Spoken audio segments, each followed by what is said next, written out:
At exactly 4:58 a.m., in a house you will never be invited into, a light turns on. Not because of an alarm.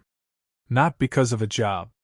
But because for 3 generations, no one in that family has ever slept past 5 o'clock, and breaking that rule is considered more shameful than losing money. This is the story of why. Daniel Woodmore was 29 years old, and, by every visible measure, successful. A growing marketing agency. A downtown apartment. A calendar full of meetings that made him feel important. But underneath all of it, Daniel felt like he was sprinting on a treadmill that never slowed down, working harder every year, yet somehow never catching up.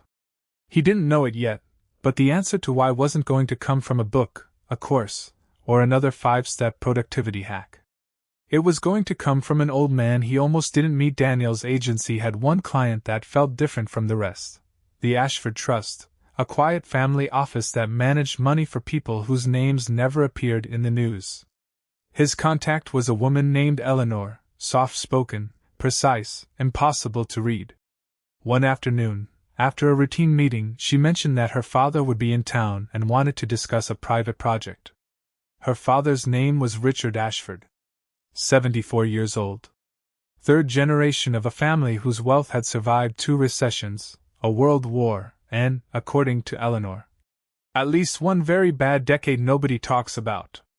Daniel expected a mansion. He expected staff, marble floors, a man who talked down to him. Instead, he was told to arrive at 5:15 a.m. He almost didn't go. Who takes a meeting before sunrise?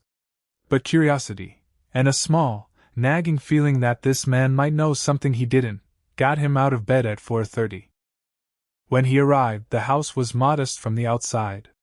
Old brick, no gate, no gold-plated anything. Richard opened the door himself, already dressed, already alert, holding 2 cups of black coffee like he'd been awake for hours. "You're 2 minutes early," Richard said. "Good.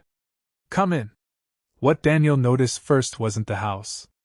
It was the silence. No television.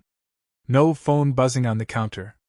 Richard led him to a small study with a single desk, a notebook, and a window facing the dark garden outside. "Every person in this family," Richard said, sitting down, "has been awake at this hour since before you were born. My father did it. His father did it. Not because we had somewhere to be. Because of what happens in the hour before the world wakes up." Daniel asked the obvious question, "What exactly happens?" Richard smiled, like he'd been waiting for it. "Nothing happens to us. We happen to the day, before it happens to us." He explained it simply. Most people wake up already behind.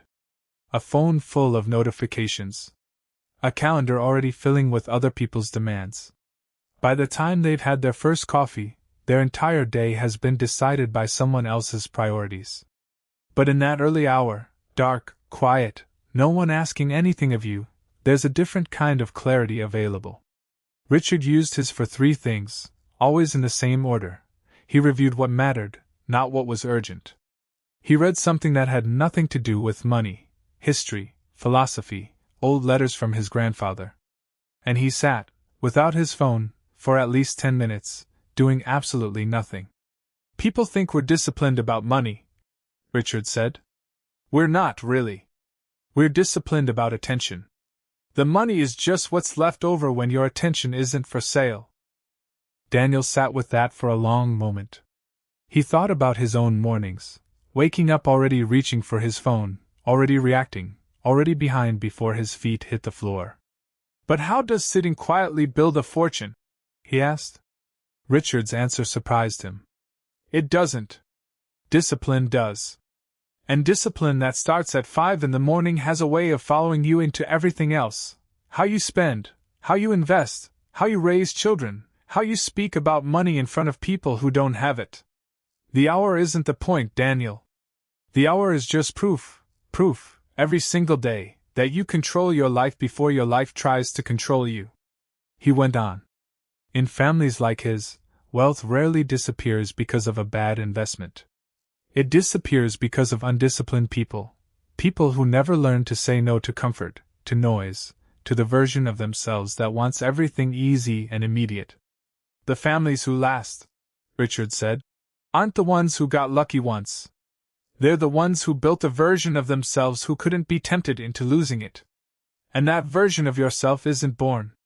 It's built, 5 o'clock at a time. Daniel left the house a little after 6, the sun barely up, the street outside still asleep. He didn't feel like he'd learned a productivity hack.